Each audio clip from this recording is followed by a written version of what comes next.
Hi viewers, எல்லாருக்கும் வணக்கங்க. இன்றைக்கி நம்ம யூடியூப் சேனலில் திருவெம்பாவை 9வது பாடல் தான் நம்ம பார்க்க போகிறோம். முன்னை பழம்பொருட்கும் முன்னை பழம்பொருளே பின்னை புதுமைக்கும் பேர்த்தும் அப்பெற்றியனே உன்னை பிரானாகப் பெற்ற உன் சீரடியோம் உன்னடியார் தாழ்பணிவோம் அங்கு அவர்க்கே பாங்காவோம் அன்னவரே எம்கணவர் ஆவார் அவர் உகந்து சொன்ன பரிசே தொழும்பாய் பணி செய்வோம் இன்ன வகையே எமக்கென்கோன் நல்குதியேல் என்ன குறையும் இலோம் ஏலோர் எம்பாவாய். இந்த பாடலுக்கான விளக்கத்தை நம்ம இப்போ பார்ப்போம்.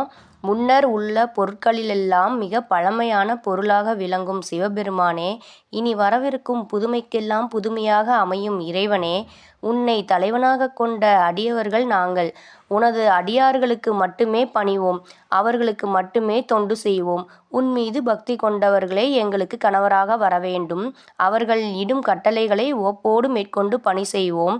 இந்த பிரார்த்தனையை மட்டும் நீ ஏற்றுக்கொண்டு நிறைவேற்றிவிட்டால் நாங்கள் வாழ்வில் எந்த குறையும் இல்லாதவர் ஆவோம் என்று கூறி தங்கள் மனதை கொள்ளை கொண்ட சிவபெருமானை பாவை நோன்பு காலத்தில் வழிபடுகிறார்கள் பெண்கள். செல்வச் சீமான்களால் பொருள் வளத்தை தர முடியும், ஆனால் மன நிம்மதியை தர முடியுமா? சிவபக்தி நிறைந்தவர்களை மணந்தால் எளிய வாழ்க்கை அமைந்தாலும் வாழ்விற்கு அடிப்படையான மன நிம்மதி கிட்டும். உன் அடியார் தாழ்பணிவோம் அன்னவரே எங்கணவர் ஆவார் என பாவை நோன்பு நோட்கும் பெண்கள் வேண்டுவது அதனால்தான்.